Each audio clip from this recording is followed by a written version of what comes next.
The Mannin Line with Andy Wint.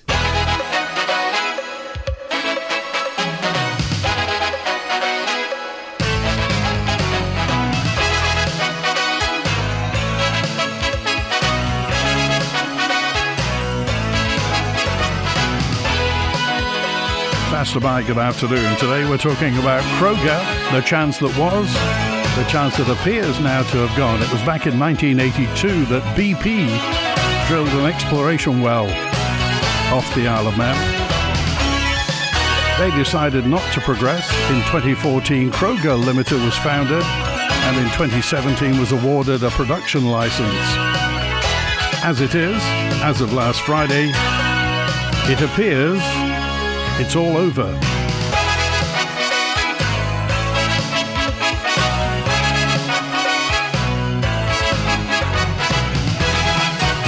And with me today throughout the whole hour is Chris Robertshaw, former Minister for Policy and Reform, former MHK and Crogga shareholder. So Chris, what's the truth? What's happening? What's the situation? Good morning, Andy. Thanks for having me on. And do bear with me because there's quite a lot to get through, rather a lot. Can I just re-emphasise the point that I'm speaking as an ex-politician and a shareholder of Crogga. I'm not Crogga's specific spokesman as such. But what I promise your listeners is that everything I say will be accurate and factual. And it's about time, frankly, Andy, that the truth came out. Can I start off by saying how appalled I was by the Minister's comments this morning? Incredibly misleading. And all I can conclude is that as a new minister, she's been very, very badly informed by her department, or she knows the truth and has chosen not to promulgate it to the public. Either way, I don't know which way it is. I guess it's probably more the former, that the department haven't told her the full facts. And if that's the case, then it's clearly, yet again, a situation where a department of government is not speaking the truth to the people of the Isle of Man, which is absolutely disgraceful. There are three fundamental points I want to raise this morning, but before I do, I just want to, if I may, just touch on a few points of significant relevance. And it's been open season for a lot of deeply ill-informed comments over the years, and I want to explain why Crogga has never, as it were, stepped into the public arena and argued its case. And I think it can be best encapsulated by the words that Richard Hubbard, the CEO of Crogga, included in his letter to members before Keys last week, and he wrote, "Crogga has taken the view today that it would have been improper as the chosen government licensee to express its deep concerns from any public platform, always of the belief that reasonable agreement could and should be found." In other words, where you've got a situation where you've got a government as licensor and a company as a licensee, a professional company must conduct itself, as it were, directly with government and not try to take a platform in the public and start disagreeing with its licensor. Well, of course, we're past that situation now, so now the public can hear the truth. And the few points I want to make before I go any further is how Crogga started, and I'll do this as quickly as I can. But DOI, about a decade ago, went out to the major oil and gas companies trying to encourage them to come and find out whether the Isle of Man has the asset it believes is there. It was a DOI initiative. Yes, it was. It was a DOI. And the majors turned them down. So at that point, DOI were then in a position, okay, well, what do we do? So I don't know who it was, but came up with the idea that maybe we can encourage interest on the island by a local company. And out of all of this, Crogga was actually formed. So people should be aware there isn't a big major out there waiting to enact this programme. It doesn't exist.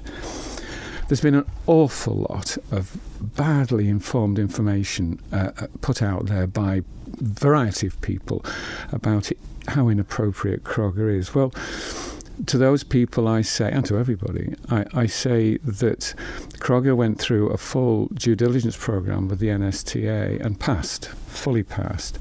NSTA is? Oh, I beg your pardon, the North Sea Transitionary Authority, probably the most highly respected oil and gas offshore regulator in the world, probably.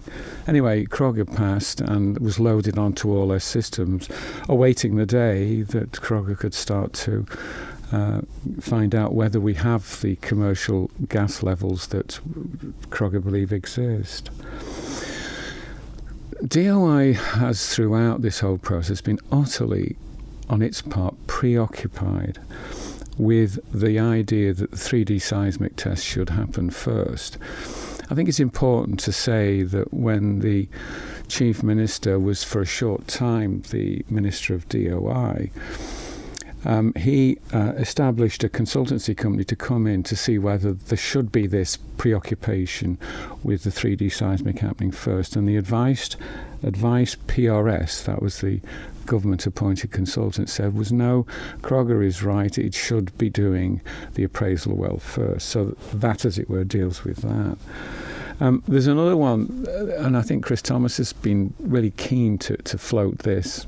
I think probably out of embarrassment that he mishandled the whole situation while he was DOI Minister. But he keeps promulgating in public that don't worry, there's plenty of time to do this and we can go and find somebody else. Well, I've just explained to you that the majors didn't want to know. And then there's the issue of what's called the Ramside processing plant in the UK. Now, the life of that plant will expire, and it will depend upon the degree to which gas is flowing into it.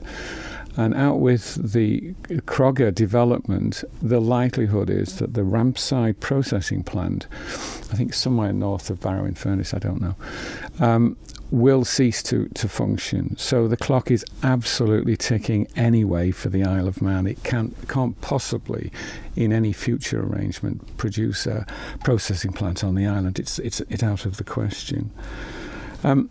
So if I can now turn to the three roadblocks that have consistently and persistently been in Crogga's way, which is why it's never been able to act, which is why the extensions kept having to be placed in to keep the whole the project going. And those three roadblocks are completely of the DOI's making. And if I can just draw a simple analogy here, it's like there's one road to a town through a pass, and it's closed 3 times with barriers, and yet the traveller is somehow expected to get to the town at the other side. It is impossible unless those barriers, which have been put up now, back to the DOI, unless they're removed, and the DOI have absolutely refused to do this. And I hope that my explanation of these road barriers is sufficiently articulate to have people understand how Crogga has been placed in such an impossible position. And it tried to articulate that in this letter to the members on Monday night prior to Keys last week. The first one is compensation, and I'm not sure who's saying that Crogga has refused to agree compensation with Ørsted, and we'll call it Ørsted. There's a local name for the company, but everybody knows the wind farm regime as Ørsted, so if I may, I'll use that reference. Because Ørsted was on the field first, it became as it were, the landlord and had sort of senior rights, as it were, to Crogga's position. And that included the need for the parties to agree compensation should there be any conflict in interest between Crogga and Ørsted. I think it's pretty straightforward, that. However, DOI have insisted that process of compensation lies entirely in the hands of Ørsted. Crogga, for its part, has said no. It believes absolutely that the DOI should be applying best practice with regard to how compensation works. And if I may, I'll just refer to what proper or best practice compensation is. And And I again refer to the letter that the MHKs received last week. And it reads as follows: the correct form of action between two parties working on overlapping fields is covered under best practice guidance as described in the website gov.uk, the Crown Estate's Interest, the North Sea Transitionary Authority, again, the body we referred to earlier. Rather obviously, best practice provides for any compensation to be determined by an independent valuer. Well, what the DOI wholly unreasonably expect Crogga to do is to enter into a compensation agreement with Ørsted defining whether or not there's agreement and how much it should be and when it should be paid. Well, of course, that and that alone would deny Crogga the opportunity to achieve appropriate levels of investment. It's self-evident to anybody who's got a remotely commercial head that brings it to an end. That's the first roadblock. Okay. The second roadblock is drilling regulations and legislation. Now, your listeners should understand that it is totally impossible for Crogga to move forward unless there's a full set of drilling regulations and appropriate legislation in place. Crogga have been trying to, this is just mind-blowing. Crogga have been trying to get the Isle of Man government to put these drilling regulations and legislation in place for I'm exaggerating, six to 7 years. 6 to 7 years in total, and it still hasn't happened. And this nonsense that one heard from Michelle Haywood, who must have been ill-briefed on this, talking about, well, Crogga should have done this, that and the other. Well, it can't, because her department has not put the appropriate regulations in place. It's, again, no investor would touch a project like this unless the company concerned had the appropriate drilling regulations and legislations in place. So who's deciding that? And bearing in mind, I'm trying to think, we've had 2016 was Phil Gorn, then there was Ray Harmer, Tim Baker, Tim Crookall the first time, Chris Thomas, as you say, Mr. Cannon did it for a short time, Tim Crookall back in, and then Michelle Haywood. Is it politicians or is it civil servants if these rules and regulations haven't appeared? Well, it's both, but primarily it's the DOI, and here I'm going to offer you my subjective opinion. And it's very simple, that DOI have been determined that this would not go ahead. And it's self-evident, not by my subjective opinion, but by the actions they have not taken to remove the roadblocks. And there's a third one. And the third one is all about timing. And the timing that Crogga are required to enter into to achieve both the appraisal well and the 3D seismic is ridiculously tight when compared to Ørsted's requirements. So at one end, at the far end if you like, you have Ørsted saying it wants a whole range of information from Crogga by December of 26. Crogga cannot provide that information unless it achieves its 3D seismic and its appraisal well, and it cannot go ahead with these until such time as the government produces the regulations and legislation.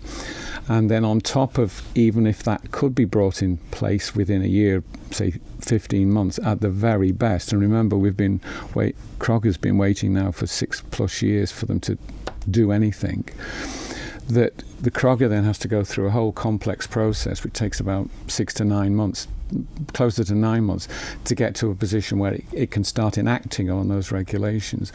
That leaves it a few weeks at the end. And of course, again, you're in a position where Crogga is placed in a totally impossible position. So I'm beyond disgusted over all of this. Excuse me. Because Crogga has two interests here. It has the interests of a business trying to deliver for its shareholders, but primarily this is a huge national asset, potentially, that Crogga really wants to realise for the Isle of Man, because any person who really understands the government's accounting position it's deteriorating. We have been living off our reserves now for some considerable time, and the forecast is will carry on up to and beyond 2030, which means that the Isle of Man government, in its bloated form, has effectively been running the Isle of Man down by using its reserves and pretending that all is well. It's running the NI fund down. It's overcharging young people and lower earners, and so government is failing in its duty. And there are many of us who want to see this succeed, so that it, as it were, fills the gap, deals with all, and gives us a decade to sort ourselves out, so that we're fair to the following generations. I mean, you've been in business for several decades now, and in business, when two parties don't agree, either they get together in a dark room and chat the whole thing out, or somebody from outside, a mediator, bangs their heads together and a compromise is reached. So the public will be asking, if there is a national asset sitting off Mackle, if it potentially could plug a big hole in our finances, and a Manx company wants to exploit it, and the government is standing in the way, the public will ask why this, and why it's been allowed to happen and continue. Absolutely, and Crogga's view is that the right way to deal with this, because this is a matter of huge interest to the public of the Isle of Man. It should be asked in some sort of really professional poll, does it want to see this asset realised or not? And if the answer is no, that's fine. If it's yes, I still believe there's a way forward, which I'm happy to discuss with you if you wish. If the people don't want it, that's fine. What should not be the case, and what is too often the case, is that senior officers in departments rule the roost and decide what they want to do and what they don't want to do. There's almost a sort of contempt in some respects for the political process now, and so many of our ministers are sort of, as it were, inexperienced in commercial matters and other areas. But I do believe that people should be much more involved in these big decisions, because this is a big decision, and so far they've been held in contempt by the DOI. And one can evidence that by the minister misleading the public this morning, either intentionally or unintentionally. That's a matter for debate, but by goodness me, she did. Okay, is COVID any to blame for any of it? COVID, in terms of the cost to the government, and the fact that it slowed everything down for near on a couple of years. Everybody had an excuse not to do something during COVID. Okay, well let's say that there's some degree of truth in that, but what's completely lacking either side of COVID is goodwill on the part of DOI to do the right thing prior to and running up to COVID, and thereafter afterwards. That is very self-evident to anybody who wants to examine this, and I hope one day that this matter will be examined thoroughly, because this is just another occasion where a department of government have got something really big and important totally wrong. Okay. Has any public money been invested in this by the government? Crogga's position throughout, I mean, I had to laugh. I mean, one could almost end in hysterics here when you hear the minister saying that her role was to protect the taxpayer. Well, for goodness sake, Crogga has made it abundantly clear right the way through that it considers the whole process to be a risk matter for private investors, and if successful, then the taxpayer gains hugely. The people of the Isle of Man gain hugely. If it's a fail, and it's a 50-50 chance that it could, then the only losers are the investors, not the taxpayer. So again, another example of I'm not sure she's had any commercial experience, otherwise she wouldn't have said that. Has there ever been a politician who's come out and voiced approval and support for Crogga? Any prominent politician who's come out? Because politicians have always seemed to hedge their bets, full of ifs, buts and maybes about whether it would happen. Well, I think there's one or two who've expressed support. I mean, I wouldn't want to name them because I wouldn't want to miss anybody off who has been supportive. I know that there were 8 politicians who wanted that debate, which should have happened in Keys last Tuesday. So there must be support there. But Okay. There's something terribly naive about our current house because just got a message in from Dave, who just said, "Could you ask Chris Robertshaw, is this Manx crabs?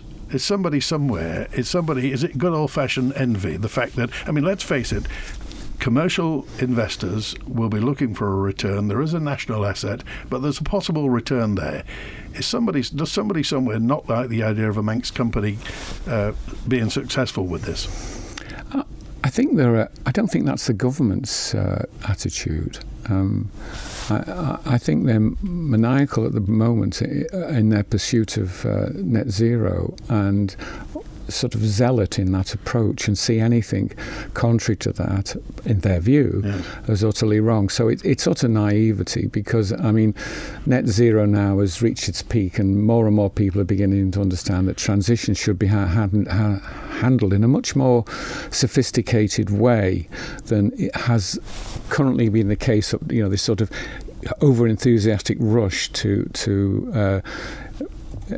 renewables, which are, as it were, not always there. We have to find renewables. We have to find non-fossil fuel energy from sources which are permanently there. And right now, the whole concept of wind farms is wholly intermittent and as thus causes additional costs born out of the fact that you have to replicate that energy supply when the wind farms aren't there. And of course we're also recognising the fact now, increasingly understanding, the finance houses that come in behind wind farms are increasingly understanding that the period within which they can make a return for their finance is reducing right down, such that they're pulling out. And in fact, I think many of your listeners will already know that Ørsted have pulled out of a huge field that they got the license for just off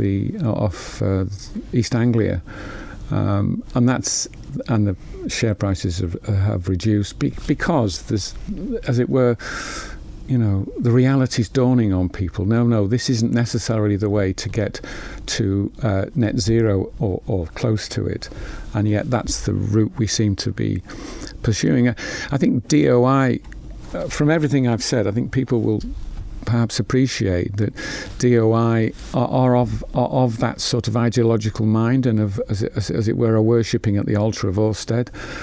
I would put it to the general public that they've made a terrible mistake. Would you, is there any part of you that thinks that the Ørsted Mannin wind farm won't happen? I think for the reason I've just described, it's unlikely as a general point about how you finance these things, because the bigger the wind farms, the more maintenance costs are involved, and investors are seeing the life of these wind turbines reducing, as it were, constantly squeezing the profitability. But you have to see to answer your question in a slightly different way. You've got to appreciate that the Crogga, the Ørsted field, is actually would be a UK wind farm in Isle of Man waters, and that before it could go ahead, it would have to have been granted a contract for difference from the UK government, which is a very significant form of subsidy. And wherever that's, to my knowledge, and I could be on this point, I could be wrong, I'm not aware that the Isle of Man, the UK government, has permitted this sort of subsidy outside its own territorial waters thus far. So there's the question mark: would they do that in the first place? Would they do it for somewhere that's not in their territorial waters, that is owned by the Labour, the Socialists, could consider to be let's be blunt, they would consider it a tax haven to some degree. And why would a socialist government subsidise a wind farm in a tax haven?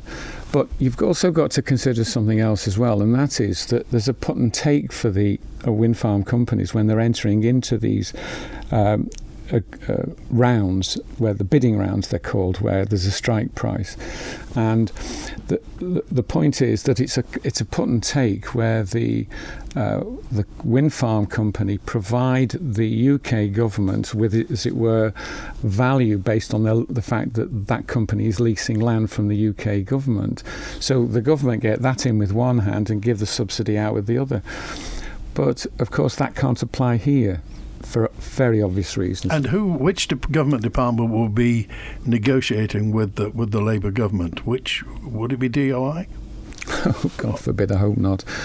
I don't know how it would work. Okay, all right. We've got lots of calls waiting to come on now. Howard's first with us today. Hi, Howard. You're live with Chris Robertshaw. Good afternoon, Andy. Good afternoon, Chris. Hi. Hi. It's the sorriest day of my life, and I'm an old gentleman now, that the Crogga farm, and I remember the exploration there by various companies, and I can remember the words that there is oil and gas there, but at the time the price was not suitable, and they sort of walked away and left it. But now Crogga have come back, and the prices have obviously risen, the demand has risen, and the need has risen, which is very important, because the need is where these wind farms and the solar panels fall down, because they cannot produce energy virtually 24/7. And this is where fossil fuels come into their own. This is with the likes of our power station down here. We could get the gas then at a much cheaper rate by it going off the island and coming back at a different price. We could cut the electricity charges and have a guaranteed electrical supply. They're talking about expanding to another 15,000 people, with all that implies there, with the schools and the hospitals and everything. But when the wind farms, as they're talking about, are the hospitals, old folks' homes, and everything else that's on 24/7, are they going to have diesel generators fitted to supply electricity to them? Okay, all right, Howard. Well, thanks for that. We've got that question noted down. I just want to take a quick call from Julian, and then we'll get back to Chris Robertshaw. Julian. Hi, Andy, and hello, Chris. Hi, Julian. Hi, Chris. Just a couple of quick ones here. Crogga, they've acquired a UK licence, even though it's called Ronaldsway Gasfield, near to Blackpool. And that was granted by the North Sea Transition Authority after only 3 months of due diligence, their licence. Whereas here, it's taken 6 years and 4 extensions. But I noticed back in 95, 3 Manx drilling licenses were granted to companies Marathon, Elf and BP. And that was under the existing regulations that were on the Isle of Man. So have these regulations on the island not been updated because some in the government feel that they're bound by the 2016 Paris Climate Agreement and the Isle of Man's own climate emergency declaration? And the other part of my question is, the Green Party have said that they're relieved at the collapse of the Crogga Gas project. So if it's likely that the financial implication of this collapse is the loss of around £3,000 million to the Isle of Man Treasury, is the alternative Ørsted more Mannin, aside from the fact that Ørsted have lost 1/6, the share value is 1/6 of what it was recently. And as far as I can see from an FOI, the seabed option fee has been $8,500 a year rather than the usual $166 million that Ørsted pays to the Crown Estate. Okay. So you've got a sacrifice of $3,000 million. What's in it for us if we go down the Green Party's route? Okay, Chris Robertshaw. Okay, well, first of all, let me deal with gas prices that your previous caller, and I'm sure many listeners already understand that Crogga had entered into an understanding with government that should it be successful, this 50-50 chance of whether the gas comes out commercially, then it would provide very attractive gas prices to the Isle of Man for a very, very significant period, which would mean that our electricity prices were under total control for a long time ahead, and also gas consumers directly, industry, domestic, etc., would also be in the same position. Huge advantage to the Isle of Man in what is now becoming very, very unsettled environment in the world around us, both in economics and politics, etc. Turning to your point about regulations, just remind those who don't know this that in 1995, when the Isle of Man government was dealing with Horizon and ELF, it took them somewhere between 25 minutes and 40 minutes in Tynwald to get the regs through by pointing to the UK regulations and saying, you see those regulations?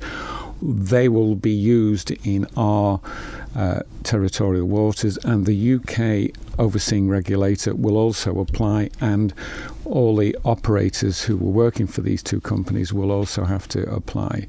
Now, those must exist somewhere, but obviously the whole world of oil and gas has become much more sophisticated, and therefore the regulations have equally become more sophisticated. But let me just ask you this. Is there any comparison between 40 minutes in Tynwald and 6.5 years and still no proper progress? Is that, if anything, is that not the most eloquent indication that the DOI and the Isle of Man government have no wish to move forward on this? Why? Why do you perceive that there's that big roadblock? Well, I think that there's various levels to this. The first one is, I believe that the senior officers in DOI think they can do what they want and hold politicians who challenge them in contempt. There's that. But that will surprise many voters, many constituents, many lay people, that publicly elected officials could be rode roughshod over by civil servants. Yes, because the officers concerned can think that their view is more informed and they're controlling. I don't want to go here now because it's such a big subject, but I recognised this back in 2015 and said the government needs to be reformed. I still passionately believe that's the case.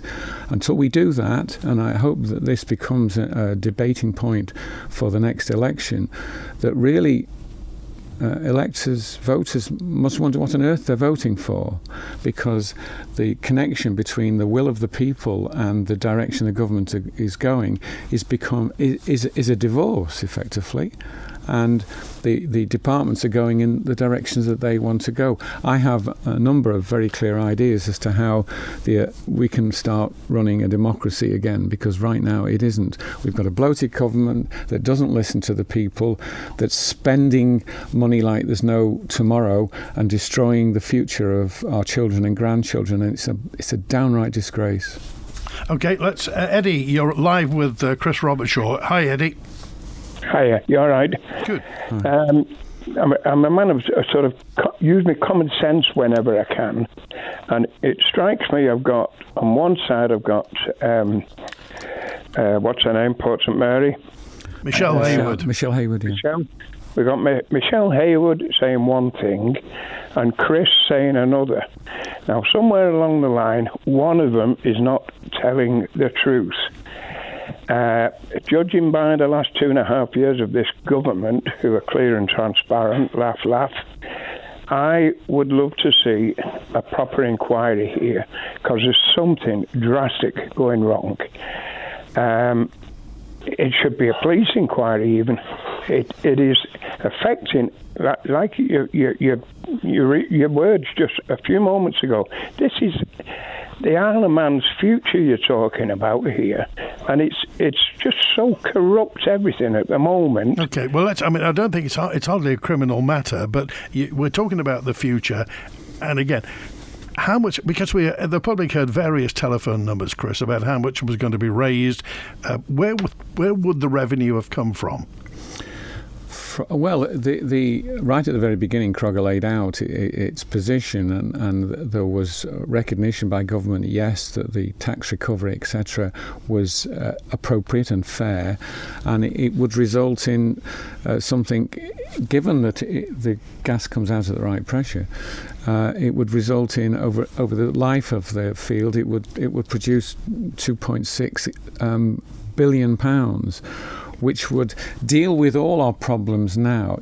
This business about increasing the population, Andy, by whatever it was, 12,000 or something, what would really make the Isle of Man tick would be to make absolutely sure we had a wonderful education system and a wonderful health service, because the island's a fabulous place, and in order to do this we need to overcome this overspending psychology that currently exists in government, and the influx of those monies over a decade plus would allow the Isle of Man to sort itself out. So the way forward is to get that to happen, and then to reform government so it's a government for the people again, rather than a government for the senior bureaucrats who've sort of somehow taken over.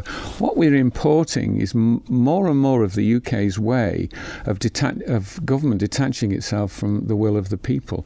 I'm assuming that the will of the people is that they want to find out whether that asset is there, and that if it's there, do they want to recover it? I believe they do. But has anybody asked them? Okay, just back to specifics. 2.6 billion. What point do the revenues accrue? Where is there a levy whereby it comes back to the Treasury? There'll be a slight lag at the beginning, but how it actually works is a bit complex on the radio to try and explain. But it starts to flow pretty quickly, and it just keeps going, depending on the recovery rate from the field, and could sort so much out for us. Okay. Oh, sorry. Final word, Eddie. Yeah, I agree totally. Let's find out if we've got the asset there. Let's just do it. What Chris was saying then, the majority of the people out here, according to what the people I ask, all want the exploration to go ahead as fast as possible and find out yes or no. But I still think there should be an inquiry as to regards why the government are putting all these hurdles in front, because I totally agree with he's had loads of roadblocks. Okay, appreciate that, Eddie. Thanks for that. Andy, can I just say something here? And I'm speaking now as an individual who's been involved in politics and has followed very closely Crogga's mindset all the way through this. Now, to repeat what I think I said earlier on, that Crogga has a dual interest in supporting its shareholders and doing the right thing for the Isle of Man. And even though we're in a completely no-go situation now, my belief is that if government was willing to put aside its extraordinary prejudices and determination this shouldn't happen, and got engaged with the principal, Richard Hubbard here, I believe that Crogga might very well be willing, as it were, to reenact this existing licence offered to it by government, and then seek a medium-sized company who could then have that licence, as it were, farmed out to them through Crogga, and give the Isle of Man a chance, so that it could be you get away from this Crogga thing that so many people have the wrong idea over, because what matters here really is the future of the Isle of Man, and Crogga knows that and wants to see things happen. But if government will consider this, it absolutely has to be willing to remove these roadblocks, because there have been roadblocks put in the way of Crogga, and unless they're removed, there'll be roadblocks in front of another medium-sized company who would act as a senior partner, and nothing would happen. And when you say medium-sized company, like who? Well, I don't know the names of them, but Richard Hubbard knows the names of them. DOI obviously going back, completely failed to get majors in. So Richard's very, very fond of the Isle of Man. He's earned nothing over the recent years trying to make this happen. His family are linked to the Kinraids in Laxey, so he cares hugely about the Isle of Man and knows all about the field. So it's important that Crogga remain involved, but he has connections all over the sector. There was a point earlier on I think I missed an answer on, and that was the position with regard to a field closer to Blackpool, Ronaldsway. From Crogga's perspective, that was intimately linked with Crogga, so that the economies of scale occurred, that one was done and then the other. Well, of course, when Crogga goes down, I presume, from what I know, that will mean that Ronaldsway one also falls down. Is it true that Manx Utilities have stepped in and stopped Crogga drilling for gas? What part do Manx Utilities play in this? The short answer to that is I don't know, and I don't think so. But what I would say, and I don't know where these comments will resonate with other people, but MU have consistently shown an absolute determination to have a monopoly control on everything, effectively.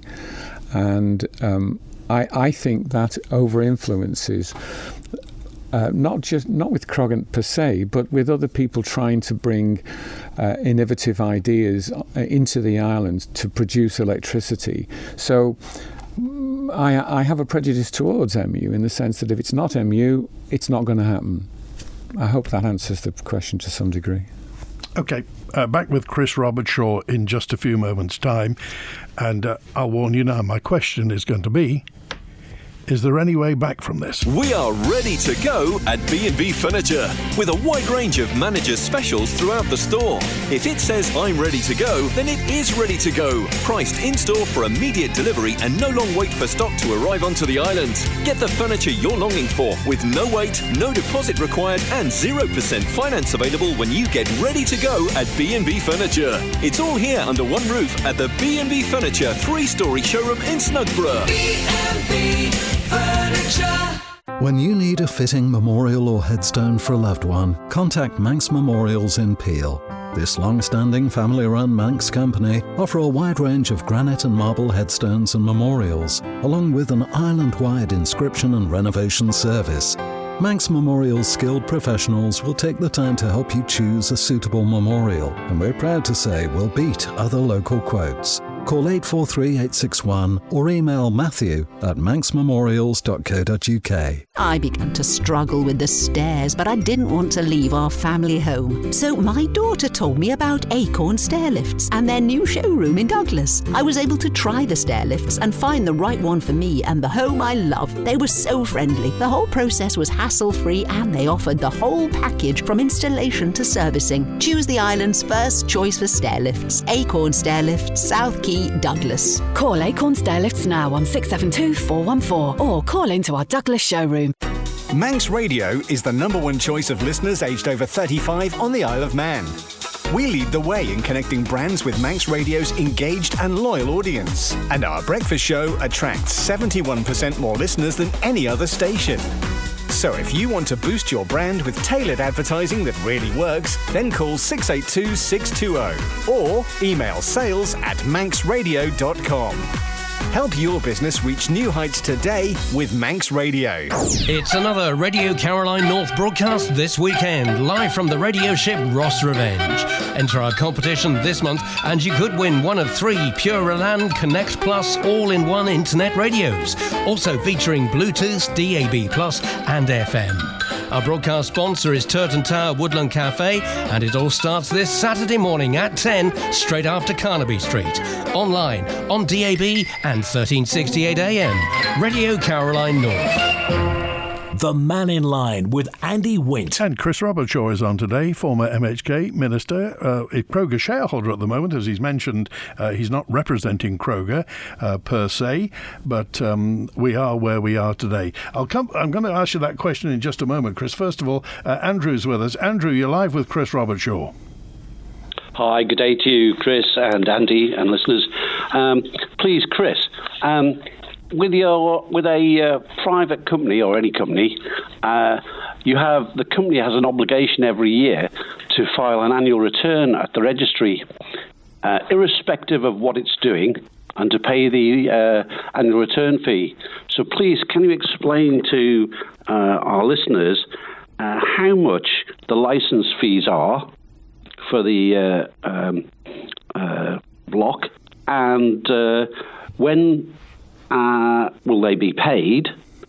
And even, does the company, to your knowledge, even have the money to pay them, or is it feasibly insolvent? Well, I'm not in a position to act decisively in my answer to you because, of course, I'm not, as it were, a servant of the company or the board as such.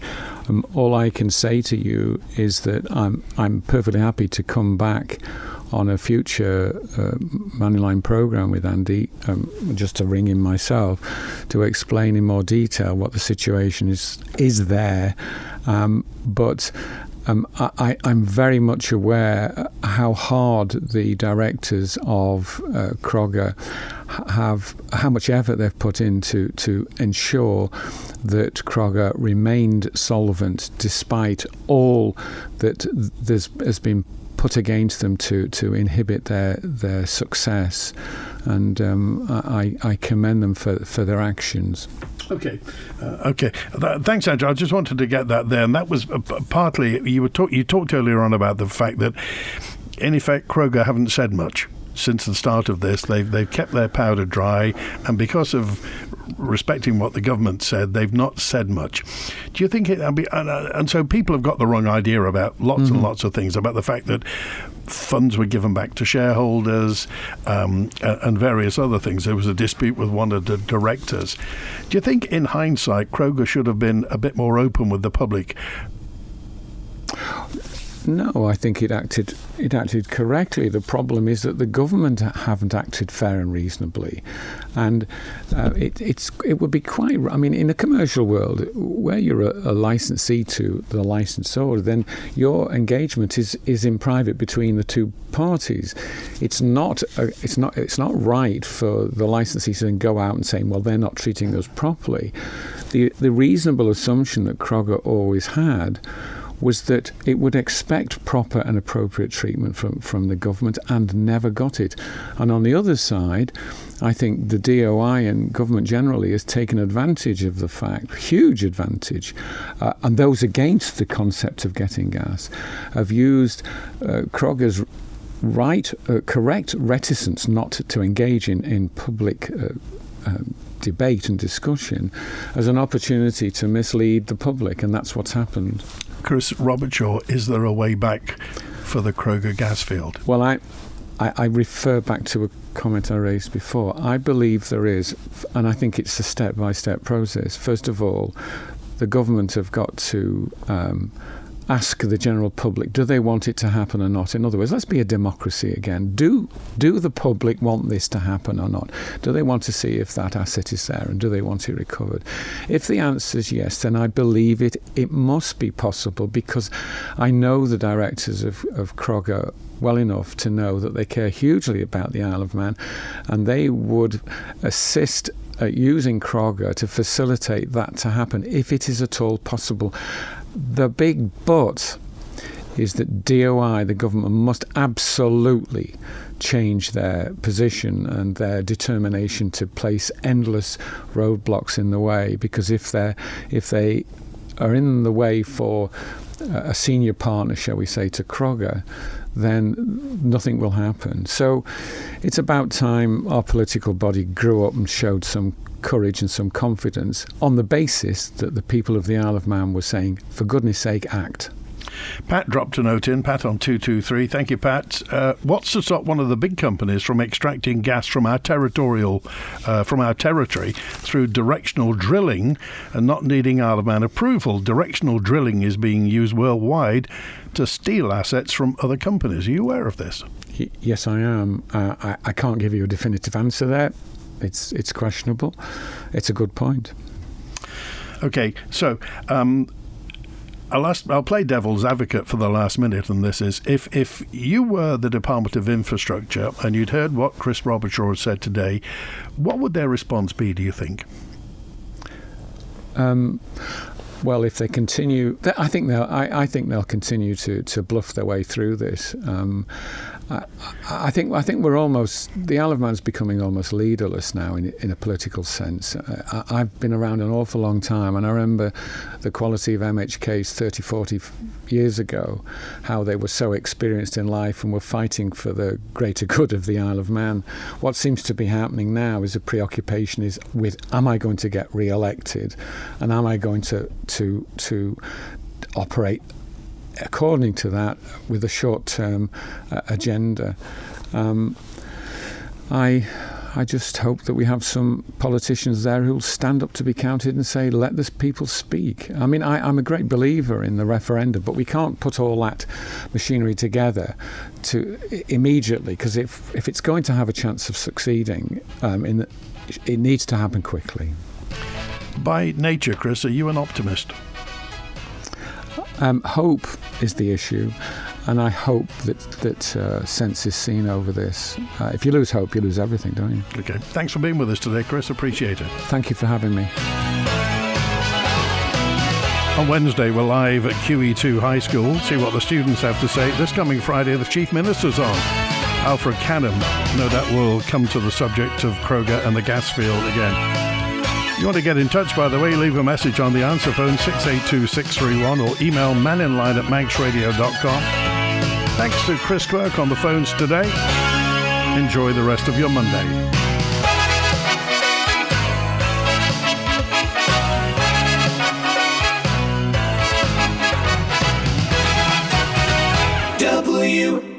WINT